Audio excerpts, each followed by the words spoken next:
Hey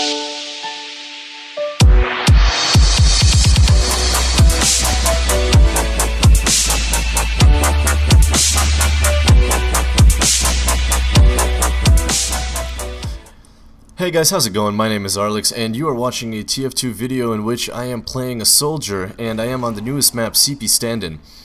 And sorry for the wait again, guys. I'm falling into my old habits, but I am trying to work on that.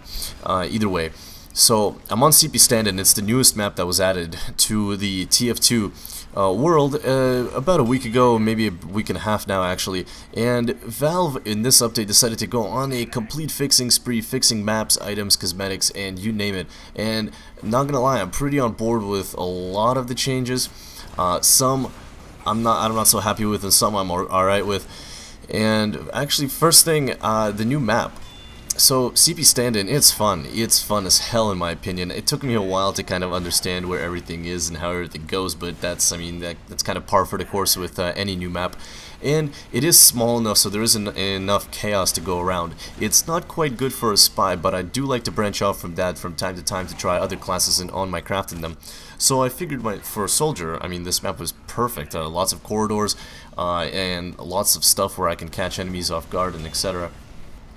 Right, and they also added a second map called CP Process, and I wanted to show them both in this video, but I just really don't like the other map. Not that it's a bad map or anything, it's very pretty in my opinion, but it has a very big issue, and that it's the same one as CP Gorge has, and it takes forever for one team to win. And I was in a game for like 40 minutes once where we finally won, and it was just super tedious, and the standoff does seem to be happening in a lot of my games, so I'm just not a big fan of that. As for the changes to the maps, well, let's look at them. So they fixed a bunch of engineer exploits in Badwater in Egypt, where engineers could rocket jump to a location that's sort of hidden and they can just hide out in there and camp. And with Egypt, they stopped letting engineers build on the top of those arches, which is a great change in my opinion. It was super hard to deal with. And, you know, honestly, looking at the changes, for most of them I wonder if they were actually necessary. I mean, okay, you know, the Egypt one was fine in my opinion, but there was this area in Gold Rush Part 1, for example, where you could hide as a red team, mainly heavy I'd say, and you could block the cart while you weren't really near the cart, and I mean that's not possible anymore. And to me, it seemed kind of like a fun tactic, not very intrusive to gameplay, because I mean, whenever I do it, it's not very hard for somebody to come and, like, you know, deal with me. And it just seemed, honestly, I didn't see it happen that often either, so it just seemed like a kind of, I don't know if the change was that necessary, but I mean, it was a bug. It was a bug, so I guess, I suppose I can't really be upset over it.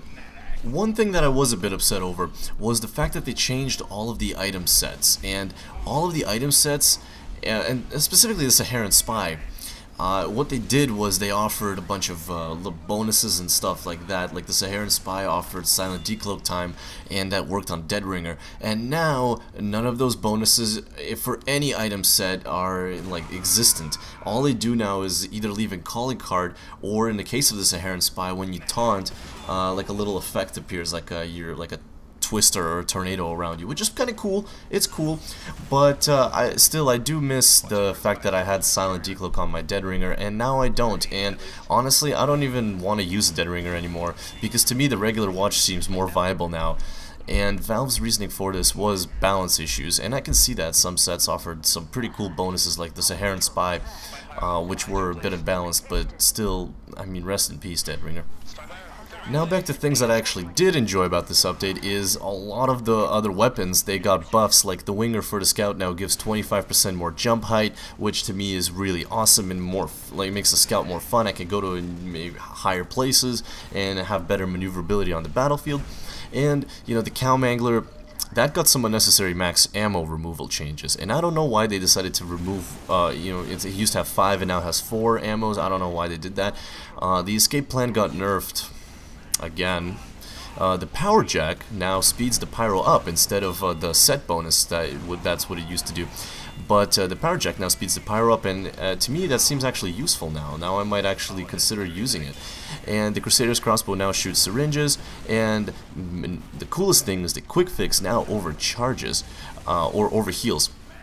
So now that is probably one of my favorite medic guns. It's always been getting buffs since it started, like since it came out, and now, you know, pocketing a scout or like a rocket jumping soldier is now a really good idea. In this game you'll see me getting pocketed a lot by some medics, and it really changes the tide of battle. And alright, I hope you guys enjoyed this video. Make sure to like, and if you're new, make sure to subscribe. And also go read the patch notes for this patch. I didn't say that before, I should have said that. Alright, I will see you guys later in another video. Bye!